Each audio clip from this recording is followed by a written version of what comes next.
Hello दोस्तों, मैं अंकित सिंह आप सभी लोगों का विजडम हब स्टडी पर स्वागत करता हूं। इस सीरीज़ में जिसमें हम देखते हैं यूपीएससी 2020 प्रीलिम्स के लिए फैक्ट सीरीज़। तो इसमें हम प्रतिदिन शाम को 7 बजे से 7:30 बजे के मध्य एक ऑफलाइन वीडियो अपलोड करते हैं, जिसके अंतर्गत हम 4 से 5 टॉपिक के ऊपर पूरी डिटेल इन्फॉर्मेशन के साथ डिस्कस करते हैं जो कि यूपीएससी डिमांड करता है। तो और ये जो वीडियो है आप लोगों को प्रतिदिन शाम को 7 बजे से 7:30 बजे के मध्य हमारे YouTube channel wisdom hub study पर आपको मिल जाता है।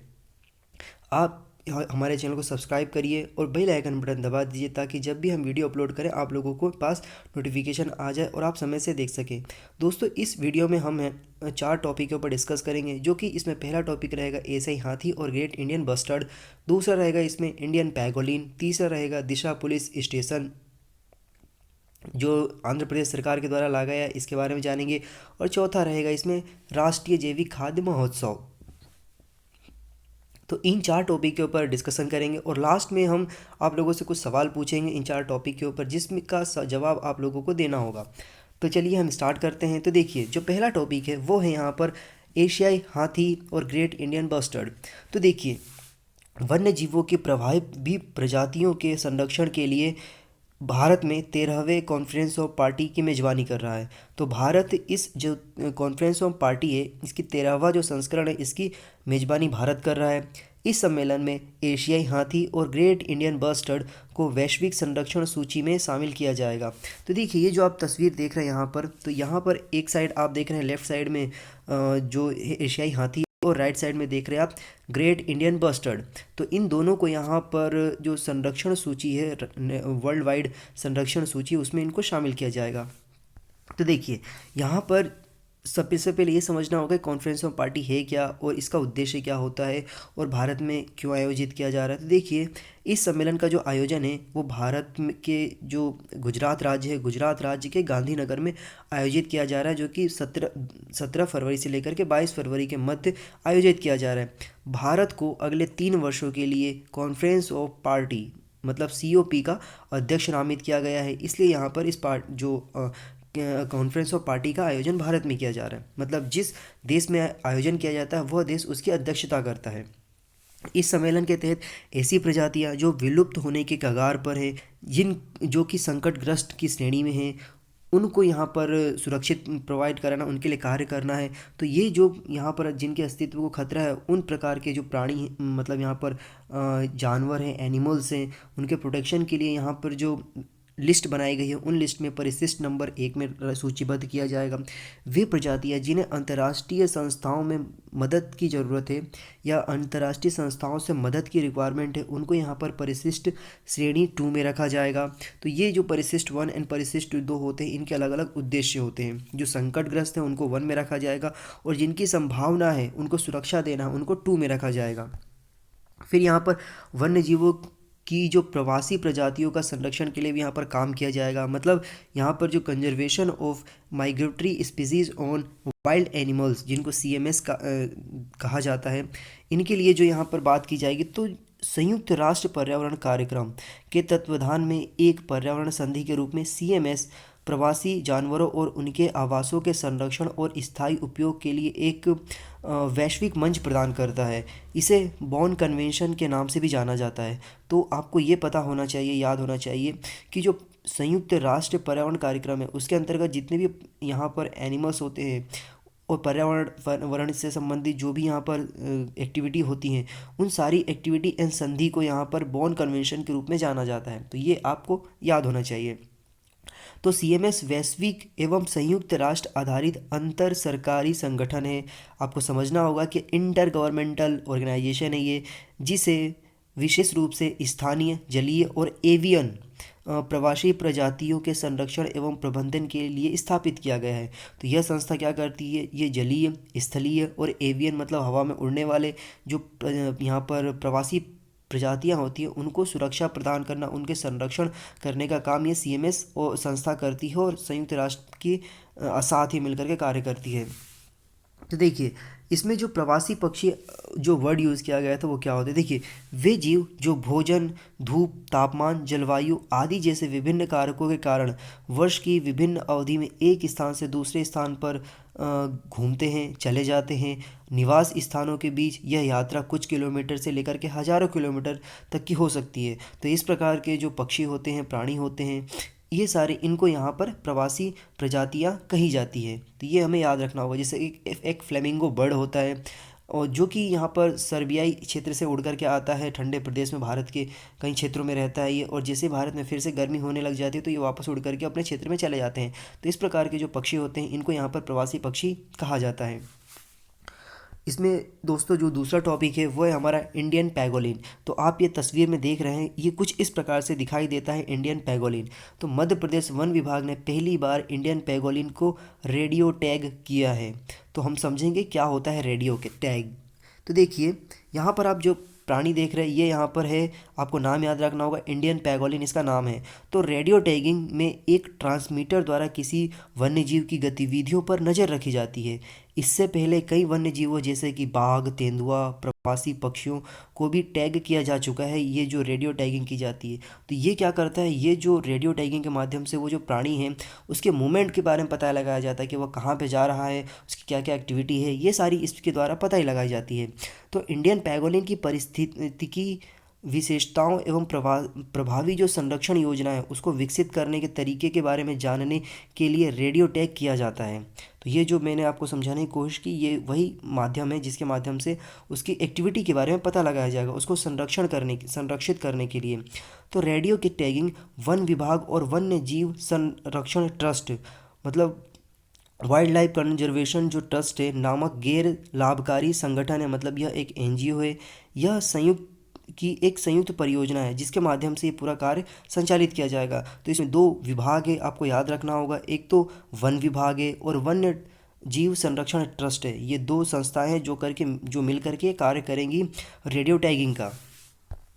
फिर यहाँ पर हम बात करेंगे पैगोलिन के बारे में कि पैगोलिन क्या है। तो देखिए, पैगोलिन की 8 प्रजातियों में इंडियन पैगोलिन और चीनी पैगोलिन भारत में पाए जाते हैं। यहाँ पर आप देखेंगे कि जो ये तस्वीर में देख रहे हैं ये पैगोलिन है। तो ये पैगोलिन कुल मिलाकर के पूरे विश्व में 8 प्रकार की पाई जाती है, जिसमें से भारत में विशेष रूप से 2 प्रकार की पैगोलिन पाई जाती है, एक इंडियन पैगोलिन और एक चीनी पैगोलिन। तो ये दोनों पाई जाती हैं। इंडियन पैगोलिन एक बड़ा चींटी खोर है जिसकी पीठ पर शल्कनुमा संरचना की 11 से 13 पंक्तियां होती है। तो ये देख रहे हैं आप, ये कुछ इस प्रकार से शल्कनुमा इसकी संरचना है, जो कि इस पे 11 से लेकर के 13 तक की संख्या होती है। आप इन्हें याद रख सकते हैं, ध्यान में रख सकते हैं। फिर इसके बाद इंडियन पैगोलिन की पूंछ के निचले हिस्से में एक टर्मिनल स्केल मौजूदा होता है, जो कि चीनी पैगोलिन में नहीं होता है। तो ये देखिए, इसकी पूंछ के नीचे एक टर्मिनल, मतलब मुड़ा हुआ एक टर्मिनल होता है, जो कि चीनी जो पैगोलिन होता है, चीनी पैगोलिन में ऐसा नहीं होता है टर्मिनल स्केल। और इसके हम आवास की बात करके, रहता कहाँ पर, ये निवास कहाँ पे करता है। तो देखिए, जो इंडियन पैगोलिन है यह व्यापक रूप से शुष्क क्षेत्रों जैसे कि उच्च हिमालय एवं पूर्वोत्तर भारत को छोड़कर शेष भारत में पाया जाता है। तो उच्च हिमालय मतलब वो हिमालय जहाँ पर ज़्यादा ठंडी है, या फिर पूर्वोत्तर भारत जहाँ पर ज़्यादा ठंडी है, उन क्षेत्रों को छोड़ करके शुष्क क्षेत्र में जहाँ पर मॉइस्चर की कमी होती है उस क्षेत्र में निवास करता है। यह प्रजाति बांग्लादेश, पाकिस्तान, नेपाल और श्रीलंका में भी पाई जाती है। चीनी पैगोलिन पूर्वी नेपाल में, हिमालय की तलछटी में, भूटान में, उत्तरी भारत में, उत्तर पूर्वी बांग्लादेश और दक्षिणी चीनी में पाया जाता है। मतलब ये थोड़े से ठंडे प्रदेशों में पाया जाता है चीनी पैगोलिन, इसलिए वो जो क्षेत्र है उसको यहाँ पर चीन के नाम से इसे जाना जाता है। अब बात करते हैं IUCN के लिस्ट में इसकी स्थिति क्या है, मतलब international union for conservation of nature की जो लिस्ट है उसमें इसे कहाँ रखा गया है। तो उस श्रेणी में इसे लाल सूची में रखा गया है, मतलब ये संकटग्रस्त क्षेत्र में है, यह इंडेंजर्ड स्पीसीज़ है। जबकि चीनी पैगोलिन को गंभीर संकटग्रस्त श्रेणी में रखा गया है। तो यहाँ पे हम कह सकते हैं कि जो इंडियन पैगोलिन है वो अभी इतना भी सिचुएशन नहीं आएगी, समाप्ति की तरफ जा रहा है, ये अभी संकटग्रस्त क्षेत्र में है, इसकी सुरक्षा की ज़रूरत है। लेकिन जो चीनी पैगोलिन है यह गंभीर संकटग्रस्त है, मतलब यह क्रिटिकली इंडेंजर्ड स्पीसीज की श्रेणी में आ चुका है। ये मतलब यहाँ पर यह भी कहा जा सकता है कि जो चीनी पैगोलिन है उसकी संख्या कम है, अपितु इंडियन पैगोलिन की संख्या ज़्यादा है। इन दोनों प्रजातियों को वन्य जीव संरक्षण अधिनियम 1972 के भाग 1 की अनुसूची 1 के तहत यहाँ पर सूचीबद्ध किया गया है। मैं आपको यही बात कुछ इंग्लिश में समझाने की कोशिश करता हूँ कि जो इन दोनों प्रजातियों को वाइल्ड लाइफ कंजर्वेशन एक्ट 1972 के अंदर जो इसका शेड्यूल फर्स्ट है, मतलब पार्ट 1 के शेड्यूल फर्स्ट के तहत इसे सूचीबद्ध किया गया है कि इसको किस प्रकार से संरक्षित करना है, और अगर इस प्रकार के एनिमल्स का कोई शिकार करता है या मारने की कोशिश करता है उसको किस प्रकार के दंड का प्रावधान किया जाएगा, ये सूची में रखा गया है। फिर हम बात करते हैं कि इंडियन पैंगोलिन को हमेशा मतलब याद करने के लिए या इसके प्रति जागरूकता बढ़ाने के लिए दिन सेलिब्रेट किया जाता है। तो इंडियन पैंगोलिन को प्रत्येक वर्ष फरवरी महीने के तीसरे शनिवार को मनाया जाता है इंडियन पैंगोलिन दिवस, जिसका उद्देश्य होता है पैंगोलिन के बारे में लोगों को में जागरूकता बढ़ाना, इन प्रजातियों को विलुप्त होने से बचाने के लिए विभिन्न हितधारकों को साथ ला करके एक अंतर्राष्ट्रीय प्रयास करना, ये इसका उद्देश्य होता है। फिर इस वर्ष 9वां विश्व पैंगोलिन दिवस मनाया गया, मतलब 15 फरवरी को 9वां संस्करण इसका मनाया गया पैंगोलिन दिवस का, ये आपको याद रखना होगा। फिर हम बात करते हैं हमारे आज के तीसरे टॉपिक के बारे में, जो कि है दिशा पुलिस स्टेशन। तो देखिए दिशा पुलिस स्टेशन कुछ आप देख रहे हैं, कुछ इस प्रकार से दिशा पुलिस स्टेशन है। तो महिलाओं और बच्चों के खिलाफ अपराधों से निपटने के लिए आंध्र प्रदेश सरकार ने राजा महेंद्र वर्मन शहर में पहले दिशा पुलिस स्टेशन की स्थापना करी है।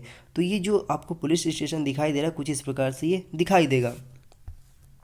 तो इसके मुख्य बिंदु क्या है, तो इस पुलिस स्टेशन की स्थापना आंध्र प्रदेश आपराधिक कानून संशोधन बिल 2019 के तहत की गई है। इस दिशा एक्ट के रूप में भी जाना जाता है। तो ये जो कानून है जिसका नाम है यहाँ पर आपराधिक कानून संशोधन बिल 2019, इसे यहाँ पर दिशा एक्ट के रूप में जाना जाता है। इस मौजूदा कानून पर अभी राष्ट्रपति जी के द्वारा मतलब सहमति नहीं मिली है। ये एक्ट अभी क्या है, बिल है ये। जब इस पर राष्ट्रपति महोदय का जब साइन हो जाएगा, अप्रूवल मिल जाएगा, तो इसको यहाँ पर एक्ट के रूप में जाना जाएगा। तो इस एक्ट की धारा 354F के अनुसार बच्चों के यौन उत्पीड़न के मामले में 10 से 14 वर्ष की सज़ा का प्रावधान है।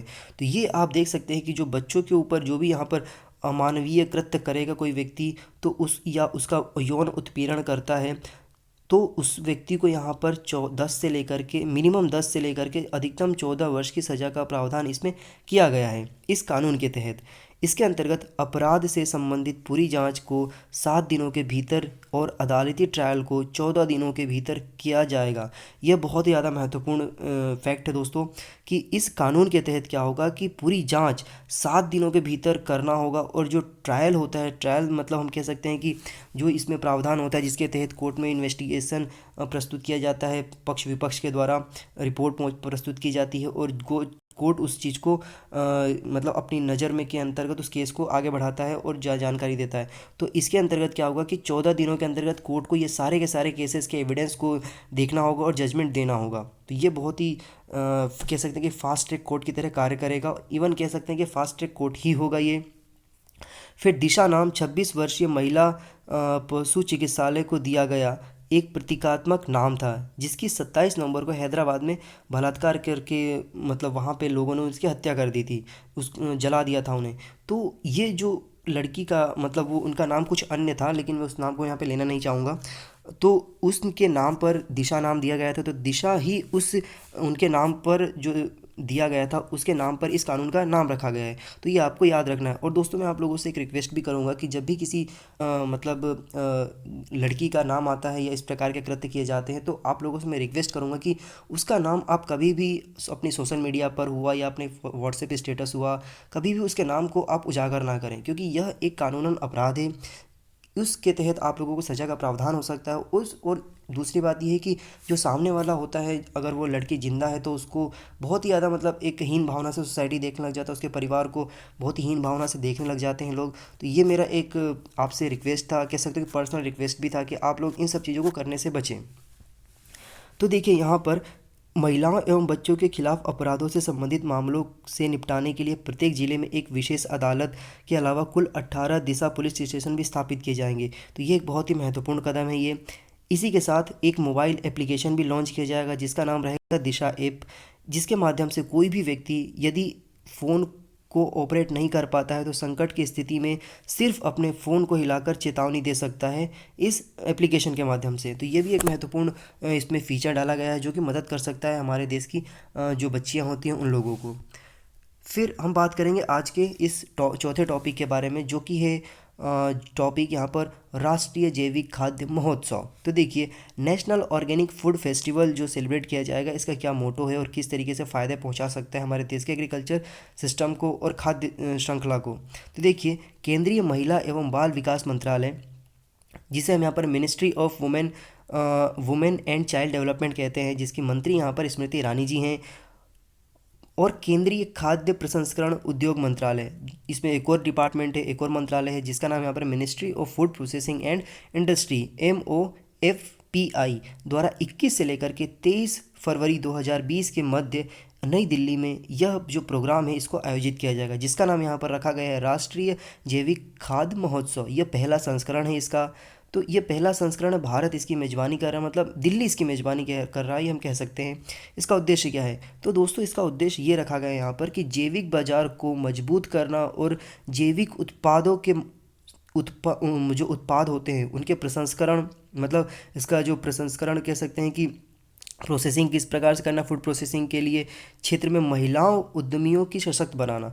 यहाँ पर महिलाओं को बहुत ज़्यादा रोल दिया जा सकता है, कह सकते हैं, क्योंकि ये जो पूरा का पूरा मंत्रालय, एक तो फूड मंत्रालय है और दूसरा यहाँ पर वुमेन एंड चाइल्ड डेवलपमेंट है। तो इन दोनों विभागों के द्वारा महिलाओं को सशक्त करने का उद्देश्य है कि महिला किस प्रकार से यहाँ पर जो फूड सिस्टम है हमारे इंडिया को, उनको सुरक्षित रख सकती हैं। ये इसका उद्देश्य है यहाँ पर।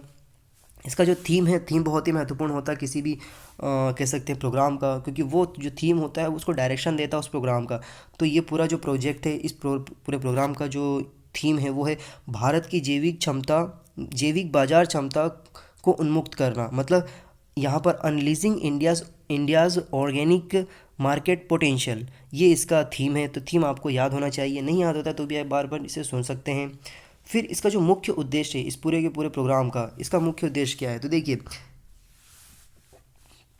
इस अवसर पर देश भर में विभिन्न क्षेत्रों की महिलाओं, उद्यमियों और स्वयं सहायता ग्रुप जो होते हैं, समूह होते हैं, जिसे हम सेल्फ हेल्प ग्रुप्स या शॉर्टकट में SSG कहते हैं, द्वारा निर्मित जैव खाद्य उत्पादों जैसे कि फल, सब्जियां, रेडी टू ईट उत्पाद, मसाले, शहद, अनाज, सूखे मेवे आदि का प्रदर्शन किया जाएगा। मतलब इन सब चीज़ों को बताया जाएगा। इस अवसर पर पहले से व्यवस्थित B2B मतलब बिजनेस टू बिजनेस और बिजनेस टू G मतलब बिजनेस टू गवर्नमेंट जो प्रोग्राम रहेगा, उस प्रोग्राम के माध्यम से कई बैठकें होंगी और उसके माध्यम से व्यावसायिक संपर्कों को सुविधाजनक बनाने एवं महिला जो उद्यमी हैं उनको सशक्त बनाने के लिए यहाँ पर ध्यान केंद्रित किया जाएगा कि उनको किस प्रकार से B2B के माध्यम से या B2G के माध्यम से ये जो महिलाएं, इनको व्यावसायिक क्षेत्र में ला करके किस प्रकार से इनको सुदृढ़ और उद्यमी बनाया जा सके, इस पर पूरा ध्यान केंद्रित किया जाएगा इस पूरे प्रोजेक्ट के अंतर्गत। फिर यहाँ पर ये देखा जाएगा कि जो जैविक कृषि में जो भूमि है, उस मामले में भारत विश्व में 9वें स्थान पर है। और इसके साथ साथ जहाँ पर जैविक उत्पादों की सबसे बड़ी संख्या है, ये भी हमें याद रखना होगा। भारत में सिक्किम राज्य पहला ऐसा राज्य है जहाँ पर पूरा जो कृषि है वह जैविक रूप से किया जाता है। मतलब पूरा का पूरा जो सिक्किम है वो एक ऑर्गेनिक फील्ड है, ये भी हमें याद रखना होगा। तो ये सारे जो फैक्ट थे, इस फैक्ट को आपको याद रखना होगा लास्ट लाइन में कि भारत विश्व में 9वें स्थान पर है कृषि योग्य भूमि के मामले में। जैविक उत्पादन करने में भारत अच्छा अग्रणी राज्यों मतलब देशों में एक है। फिर यहाँ पर ये देखना होगा जो भारतीय महिला उद्यमी हैं उनको मुद्रा और स्टार्टअप जैसे वित्तीय योजनाओं के तहत जोड़ने का भी प्रयास किया जाएगा इस पूरे प्रोजेक्ट के अंतर्गत। तो यहाँ पर दोस्तों जो micro unit development and refinance agency है, जिसका नाम यहाँ पर मुद्रा है, मुद्रा का आपको पूरा नाम याद रखना होगा। मुद्रा का पूरा नाम है micro units development and refinance agency. मुद्रा का पूरा नाम याद रखना होगा। ये क्या करते हैं, ये महिलाओं को, पुरुषों को ये लोन देते हैं ऐसे अपना उद्योग को सेटअप करने के लिए, बनाने के लिए। तो ये आपको याद रखना होगा। मुद्रा के बारे में भी दोस्तों मैंने पढ़ाया है लेक्चर में, जब आप इस पूरे लेक्चर सीरीज़ को देखेंगे तो। और स्टार्टअप इंडिया को भी आपको नहीं भूलना है। तो दोस्तों, इस वीडियो के माध्यम से मैंने आप लोगों के सामने 4 टॉपिक डिस्कस किए। एशियाई हाथी और ग्रेट इंडियन बस्टर्ड पहला था, दूसरा था इंडियन पैगोलिन, तीसरा था दिशा पुलिस स्टेशन और चौथा था यहाँ पर राष्ट्रीय जैविक खाद्य महोत्सव। अब मैं आप लोगों से 4 सवाल पूछूंगा जिसका जवाब आप लोगों को देना है। पहला सवाल ये है कि एशियाई हाथी और इंडियन ग्रेट बस्टर्ड को यहाँ पर किस श्रेणी में रखा गया है। और इसके बाद इसी में एक सवाल है कि जो कॉन्फ्रेंस ऑफ पार्टी का जो 13वां एडिशन है वो भारत के किस शहर में आयोजित किया जा रहा है। दूसरा सवाल यहाँ पर कि इंडियन पैगोलिन मध्य भारत में किस क्षेत्र में पाया गया है, और किस क्षेत्र से संबंधित मैंने इस लेक्चर में डिस्कशन किया है आपको ये भी बताना है, और इसे किस श्रेणी में रखा गया है ये भी आपको बताना है। तीसरा सवाल यहाँ पर ये रहेगा कि जो दिशा पुलिस स्टेशन है यह भारत के किस राज्य में स्थापित किया गया है, और उस कानून का भी नाम बताना है जिस कानून के तहत इस पूरे दिशा पुलिस स्टेशन को सेटअप किया गया है, और इसकी संख्या कितनी है ये आपको बताना है। चौथा सवाल है यहाँ पर कि राष्ट्रीय जैविक खाद्य महोत्सव है वो भारत सरकार के किन 2 मंत्रालयों के द्वारा संयुक्त रूप से आयोजित किया जा रहा है, और विश्व भर में भारत में जैविक कृषि भूमि के मामले में भारत कौन से नंबर पर आता है। यह आपको लोगों को 4 सवालों के जवाब देने हैं जो कि मल्टीपल्स क्वेश्चन है इसमें, तो आपको आंसर भी मल्टीपल ही देने हैं। तो दोस्तों इसके साथ यदि आप हमारे इस वीडियो के PDF डाउनलोड करना चाहते हो आप हमारे टेलीग्राम को चैनल को ज्वाइन कर लीजिए, और आप मुझे फेसबुक पर मेरे पेज को लाइक कर सकते हैं जिसका नाम है यहाँ पर अंकित सिंह अनअकैडमी। दोस्तों यदि आप हमारे इस वीडियो को YouTube पर देख रहे हैं तो हमारे चैनल को सब्सक्राइब करिए, फॉलो करिए और बेल आइकन बटन दबा दीजिए ताकि जब भी हम वीडियो अपलोड करें आप लोगों के पास नोटिफिकेशन आ जाए। यदि आप हमारे इस वीडियो को फेसबुक पर देख रहे हैं तो फेसबुक पर भी आप हमारे जो पेज है उसे लाइक करिए, और वहाँ पर जो लिंक दिया रहेगा उसके माध्यम से यूट्यूब पर जाइए और वहाँ पर चैनल को सब्सक्राइब करिए और बेल आइकन बटन दबा दीजिए ताकि आपको जब भी हम एक वीडियो अपलोड करें आपके पास नोटिफिकेशन आ जाए। यदि आप इस पूरे वीडियोस के PDF प्राप्त करना चाहते हैं तो आप हमारे जब हम स्टडी चैनल को टेलीग्राम पर जाकर के ज्वाइन करिए, वहाँ पे आपको सारे के सारे वीडियोस की जो PDF है वो मिल जाया करेगी, और दिन भर के जो न्यूज़पेपर्स होते हैं वो भी आपको मिलता है, और जो अच्छे कंटेंट होते हैं उनको मैं वहाँ पर डालता हूँ, तो आप यहाँ से जाके PDF डाउनलोड कर सकते हैं। इसके अतिरिक्त और भी ज़्यादा आप जानकारी प्राप्त करना चाहते हैं वीडियो के माध्यम से तो आप मुझे अनअकैडमी पर फॉलो कर सकते हैं, जहाँ पर मेरे द्वारा डिज़ाइन किए हुए 29 कोर्सेस है और वहाँ पर 300 से ज़्यादा वीडियोस है, तो वह भी आपको बहुत ज़्यादा महत्वपूर्ण साबित होगी आपके प्रिपरेशन में। ये जो लिंक दिए हुए फेसबुक के अंकित सिंह अनअकैडमी के नाम से आप सर्च करेंगे तो आपको वहाँ पर सारे PDFs के लिए जो कह सकते हैं कि लिंक रहेंगी वो मिल जाया करेंगे। आपको दिन भर में जो भी करंट अफेयर अच्छे होते हैं, इन्फॉर्मेशन होती है वो आपको अच्छे नोट्स के फॉर्म में मिल जाया करेगा। तो हमारे पेज को लाइक करिए अंकित सिंह अनअकैडमी के नाम से। और दोस्तों ये जो UPSC 2020 प्रीलिम्स की जो फैक्ट सीरीज है ये प्रतिदिन शाम को 7 से 7:30 बजे के बीच में आपको हमारे विजडम हब YouTube चैनल पर मिल जाया करेगा, तो आप यहाँ पर फॉलो करिए और दोस्तों के साथ शेयर करिए। यदि आपको किसी प्रकार कोई डाउट होता है तो आप हमें कमेंट सेक्शन में पूछिए, हम कोशिश करेंगे 24 घंटे के अंतर्गत आप रिप्लाई देने की कोशिश करें। तो मिलेंगे फिर से एक नई जानकारी के साथ, एक नई ऊर्जा के साथ। Have a good day. जय हिंद, जय भारत।